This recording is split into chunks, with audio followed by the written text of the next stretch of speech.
तो आप सभी का स्वागत है फ्रेंड्स ऑफ मीडिया पे। आज हम आप सभी के बीच उपस्थित हैं एक सामाजिक कार्यक्रम को लेकर, जिसमें हमारे बीच चर्चा के लिए मौजूद हैं राष्ट्रीय स्वयं संघ से राहुल मेवाड़ा जी। आज हम चर्चा करेंगे समाज के उन समस्याओं के बारे में जो दिन ब दिन पनप रही हैं। सर, मेरा पहला सवाल आपसे ये है कि एक सामाजिक कार्यकर्ता होने के नाते आप समाज की किन समस्याओं को देख रहे हैं जो जल्दी उभर रही हैं और सामने आ रही हैं हमारे? देखिए ऐसे तो समाज में बहुत सारी समस्याएं हैं, पर मैं जहाँ तक देखता हूँ जब हम समाज में कार्य करते हैं तो व्यक्तियों का जो नैतिक मूल्यों का पतन होना चाहिए उसका दायित्व बोध नहीं है व्यक्ति को। हाँ, मतलब आप कहना चाह रहे हैं कि दायित्व धीरे धीरे अब खत्म होते दिख रहे हैं। अर्थवर्ष व्यक्ति अपने व्यक्तिगत स्वार्थ में इतना उलझा हुआ है कि वो सामाजिक दायित्व और राष्ट्रीय दायित्व को भूल चुका है। मेरा अगला सवाल आपसे ये है कि आखिर क्या कारण है कि भारत की अपनी संस्कृति धीरे धीरे दबती जा रही है? देखिए भारतीय संस्कृति का पतन, हालांकि हम लोग बहुत साल गुलाम रहे, ठीक है, कभी मुगलों के रहे, कभी तुर्की के रहे, कभी पुर्तगालियों के रहे, पर उस समय हमारी संस्कृति का इतना पतन नहीं हुआ था जितना आज़ादी स्वतंत्रता के बाद से हुआ। तो उस पतन का कारण, मूल कारण मुझे जहाँ तक लगता है कि शिक्षा पद्धति हमारी, हम समाज में बहुत सारे जो विषय चलने चाहिए थे वो विषय बंद हो गए। कहता हूँ भारतीय संस्कृति क्या है? भारतीय संस्कृति तो जीवन जीने की एक कला है। एक आदर्श जीवन को किस तरीके से जिया जाता है वो भारतीय संस्कृति सिखाती है। उलझने के कारण क्या देखते हैं आप? उलझने के कारण यह है कि जैसे जैसे हम भौगोलिक और आर्थिक रूप से सक्षम होते जा रहे हैं, भौतिकवाद जीवन में उलझते हुए जा रहे हैं, तो मनुष्य इतना व्यस्त हो गया है अपने जीवन में कि वो अपने पारिवारिक जिम्मेदारियों से विमुख हो चुका है। जैसे हम लोग कहते हैं कि पेट्रोल ईंधन का दुरुपयोग करना, सोशल मीडिया का दुरुपयोग करना, जितनी भी समस्याएं उत्पन्न हो रही है वो किससे हो रही हैं? उपभोग करने से हो रही है। हर चीज़ की अति संस्कृति का पतन का कारण है। ये कहना चाह रहे कि भारतीय संस्कृति कहीं ना कहीं दब रही, तो उसका कारण एक तरीके से ज़्यादा उपयोग करना है, चाहे सोशल मीडिया का हो चाहे फिर किसी भी चीज़ का हो। सर, एक समय था जहाँ पे महिलाओं को देवी के रूप में पूजा जाता था। आज एक समय है जहाँ महिलाओं के साथ कई ऐसे अपराध हो रहे हैं जिनमें शायद उनको न्याय दिलवा पाना बहुत मुश्किल है। लोग उससे बात करने तक कतराते हैं। मेरा आपसे सीधा सवाल ये है कि क्या ग्रामीण क्षेत्रों की महिला अपने ऊपर हो रहे अत्याचारों के खिलाफ जागरूक हैं या वहाँ ज़्यादा बदतर स्थिति देखने को मिलती है? देखिए प्राचीन काल से महिलाएं अपने आप में स्वयं इतनी सक्षम है कि वो अपने संघर्ष और अपने हक की लड़ाई और अपने अधिकारों की लड़ाई लड़ती आई हैं, ठीक है। बस समाज को इस तरीके का विषय आना चाहिए कि हम कहते हैं ना कि समाज में हम लोग महिला को एक देवी का रूप देते थे। यत् नारी पूजन्ते रमन्ते तत्र देवता। जहाँ नारी की पूजा होती है वहाँ देवता का स्थान होता है। तो जिस दिन हर व्यक्ति के मन में ये भाव आएगा, अपने आप हमें महिला सशक्तिकरण की बात करने की आवश्यकता नहीं पड़ेगी।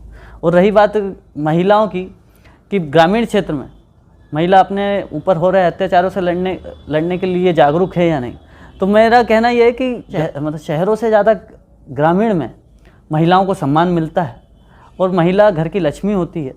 वो महिला अपना घर की मान सम्मान और स्वाभिमान का विषय होती है। बात की मान सम्मान स्वाभिमान की, तो जब हम एकजुट होकर दुर्गा पूजा कर सकते हैं, हम एकजुट होकर बाकी धर्मों के रीति रिवाजों को निभा सकते हैं, तो हमारे देश में आखिर एकजुट होकर हम महिला के खिलाफ हुए अपराध के लिए आवाज़ क्यों नहीं उठा सकते? क्या आपको लगता है कई सामाजिक संगठन सिर्फ इसमें देखते रह जाते हैं और घटना जितनी भी घट जाती है उसके बाद उसको इंसाफ दिलवा पाना, उस बेटे को इंसाफ दिलवा पाना बहुत मुश्किल हो जाता है? देखिए मेरे हिसाब से ऐसा लगता है कि आज जो सामाजिक संगठन ऐसे बने हुए हैं कि वो उस जैसे हम बोलते हैं कि सेवा कार्य करने के लिए एनजीओस बने, तो वो जो महिला सशक्तिकरण या महिला अत्याचारों के खिलाफ लड़ने की बात करते हैं, तो मुझे लगता है कि कहीं ना कहीं वो अब उस समस्या का समाधान के लिए नहीं, वो उसको व्यापारिक रूप में ले आए हैं। इस कारण से ये संघर्ष हमारा कमज़ोर लगता है। नहीं तो जब जब हमारे समाज में महिला सशक्तिकरण की बात होती है, हम आज भी हमारे यहाँ बराबरी का दर्जा दिया गया है। प्रतिभा पाटिल जैसी हमारे यहाँ राष्ट्रपति रह चुकी हैं, ठीक है, और पौराणिक काल से हम सीताराम बोलते हैं, महिला को आगे रखते हैं, ठीक है, राधे कृष्णा बोलते हैं, राधा को आगे रखते हैं। तो मुझे नहीं लगता कि हम लोग, हमारा जो समाज है वो महिलाओं का सम्मान और या स्वाभिमान के लिए लड़ने में कमज़ोर है। सर, अगर हमारा समाज सक्षम है तो हमारे यहाँ दिन ब दिन बढ़ रहे बलात्कार के मामले, एसिड अटैक के मामले ये सामने क्यों आते हैं? जो ये आपका जो प्रश्न है वो एकदम सटीक बैठता है कि जो ये समस्या हमारे सामने आ रही हैं उसके विभिन्न कारण हैं। युवाओं में अज्ञानता की कमी है। आप शिक्षा, अब ये मत बोला अच्छा खासा शिक्षित युवा एसिड अटैक का दोषी पाया जाता है। क्यों? क्योंकि वो उसके डिग्री होना मात्र शिक्षा होना नहीं है, उसमें अज्ञानता की कमी है। ठीक है, वो महिला को किस दृष्टि से देखता है, ये इस कारण से वो ये कार्य करता है। तो सर, उसको ये माहौल मिलेगा कहाँ से? क्या हमारे यहाँ सामाजिक संगठन इतने सक्षम हैं कि हम धर्म जाति से हटकर हर व्यक्ति को ये चीज़ समझा सकें? क्योंकि हमारे देश की कड़ी जो है वो धर्म और जाति पे आके अटक जाती है, और ये धर्म की लड़ाई तो बहुत लंबे समय से चल रही है सर भारत में। तो इसका आखिर ऐसा दुरुपयोग क्यों? ये मैं जहाँ तक जानता हूँ कि जिस दिन मतलब शिक्षा में हम धार्मिक चीज़ों को लाएंगे, ठीक है, जैसे राम राज्य हम रामायण पढ़ाते हैं, उसमें सब कुछ है। महिला सशक्तिकरण से लेके कुटुंब प्रबोधन से लेके समरसता से लेके सद्भावना से लेके हर विषय आता है। अब जिस व्यक्ति ने एक विषय को उस राम जी के चरित्र को पढ़ लिया, तो मुझे लगता है कि आपराधिक घटनाएं, महिला सशक्तिकरण, ये समस्याएं अपने आप का समाधान हो जाएगा। तो क्या आपको लगता है कि आज की इस मॉडर्न समय में राम जी के चरित्र को पढ़ने की सोच रखता है युवा? रखता है, बिल्कुल रखता है। देखिए, अभी तो हम लोग कहते हैं कि जहाँ बुराई होती है वहाँ अच्छाई भी होती है। तो ऐसा नहीं है कि हम लोग यहाँ समाज में सज्जन शक्ति जो है वो देख नहीं रही है या कुछ कर नहीं रही है, ठीक है। नहीं तो अब तक तो हम लोगों का अब तक पतन हो जाता, क्योंकि 900 साल गुलाम रहने के बावजूद हम आज भी धार्मिक, हमारी आस्थाएं हैं, हमारी भावनाएं हैं। राम मंदिर का निर्माण देख चुके हैं आप लोगों ने बढ़ चढ़ के इसमें हिस्सा लिया।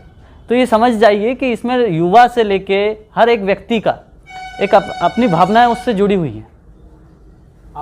आपने राम मंदिर की बात की। राम मंदिर जब बन रहा है, अभी बन ही रहा है राम मंदिर, तो कई लोगों का कहना है कि आखिर क्यों राम मंदिर बन रहा है, इसकी जगह कोई अस्पताल बनाया जाए या कुछ ऐसा देश में लाया जाए जिसके देश के युवा को फ़ायदा पड़े। आखिर ऐसे सवाल उठ के क्यों सामने आते हैं संस्कृति को लेके? ये राम हमारे भगवान ही नहीं तो हमारी आस्था का केंद्र है, ठीक है। राम से ही भारत को जाना जाता है, ठीक है। ये हमारे स्वाभिमान का विषय है, ये हमारे राष्ट्र का पुनरुत्थान का विषय है।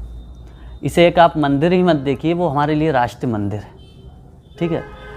जो कलंक था हमारे यहाँ 492 सालों का, उस कलंक को धोकर आज राम मंदिर बन रहा है, ठीक है। अगर आपका घर कोई तोड़कर, ठीक है, उस पर कुछ भवन बना दे, ठीक है, और आपसे कहे कि आप बाहर जाके और कुछ बना लो, तो आप बनाएंगे क्या? क्यों? आप उसको स्वाभिमान से जोड़ के देखो।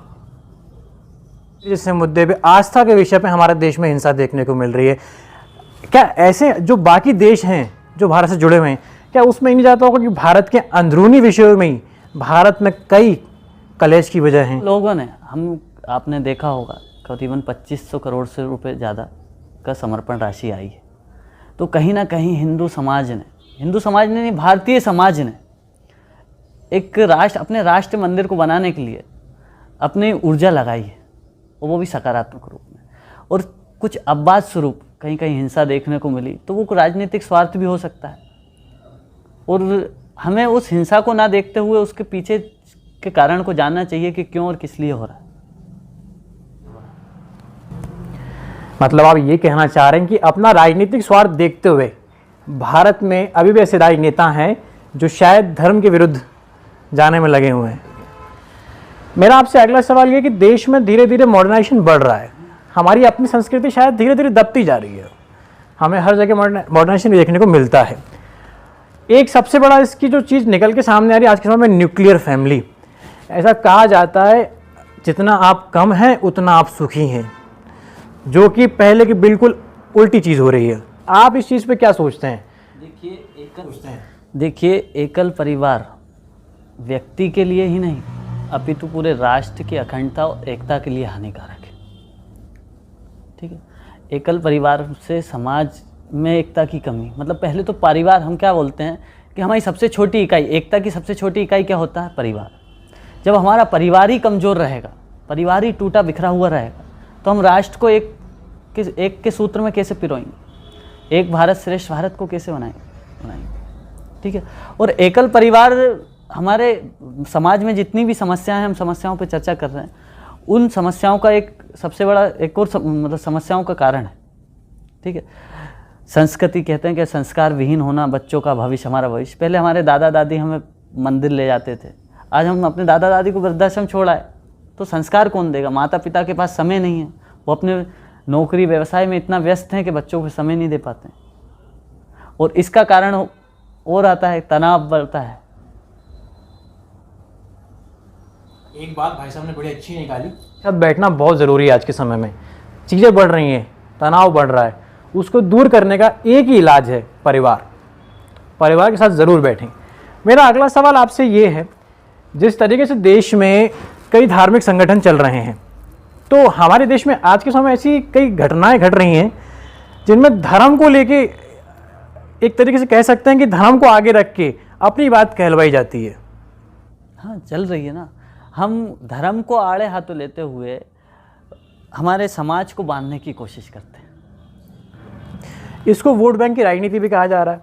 देखिए, ये वोट बैंक की राजनीति नहीं कह सकते कि एक समाज की या एक वर्ग विशेष की राजनीति कह सकते हैं हम इसे, ठीक है।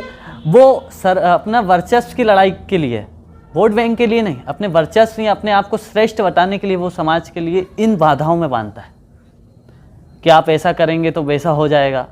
या तो आप हाल ही के मुद्दे देख लीजिए, या ट्रिपल तलाक हो या हलाल। ट्रिपल तलाक तो हमारे समाज के लिए सबसे ज़्यादा गलत विषय है। मात्र 3 शब्द कहने से हम हमारे रिश्तों को नहीं तोड़ सकते। इससे हमारे आत्मीयता मतलब समझ आती है कि एक पति पत्नी में किस तरीके से प्रेम होना चाहिए। जैसे हम कहते हैं राम सीता की जोड़ी, ठीक है। तो वो कहाँ गई हमारी वो आत्मीयता जो 3 शब्दों से टूट जाए? कहाँ गया वो हमारा जो प्रेम जो 3 शब्दों से टूट जाए? आज के समय में भारत में लव जिहाद का मुद्दा बहुत चल रहा है। आप एक सामाजिक कार्यकर्ता हैं, तो मैं आपसे पूछना चाहूँगा कि सच में हमारे देश में लव जिहाद के मुद्दे हैं या फिर सिर्फ एक धर्म के विरुद्ध की भावना को लेकर इस चीज़ को उठाया जा रहा है, या फिर प्रेम के बीच में हमारी सरकार और धर्म को लाया जा रहा है? देखिए, शुद्ध शारीरिक प्रेम ही रिश्तों का आधार होता है। और जब रिश्ते झूठ के दम पे बने या किसी प्रलोभन के दम पे बने तो वो जिहादी कहलाएगा। तो क्या आपको लगता है कि इस समय देश में राष्ट्रवाद और धर्म के मुद्दे राजनीतिक तौर पर बढ़ाया जा रहा है, या सच में इसकी लहर है युवाओं में? देखिए, हमारे राष्ट्र के लिए बहुत अच्छी बात है। राष्ट्र के प्रति प्रेम होना और धर्म के प्रति प्रेम होना कोई बुरी बात नहीं। और जहाँ तक अभी वर्तमान परिदृश्य नज़र आ रहा है, तो आज का युवा राष्ट्रवादी भी है, धार्मिक भी है और अपनी आस्थाओं से जुड़ा भी है, ठीक है। तो कुछ राजनीतिक मुट्ठीवाल लोगों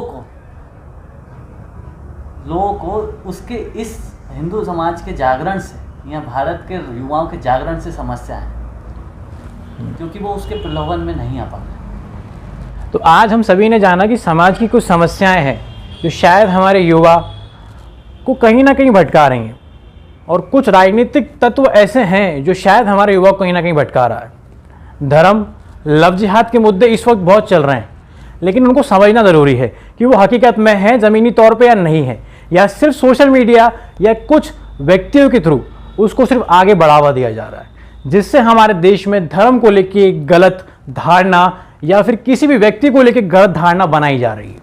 मेरा आप सभी से हाथ जोड़ के निवेदन है कि पहले चीज़ों को जांचें, परखें, उसके बाद किसी भी चीज़ पर विश्वास करें।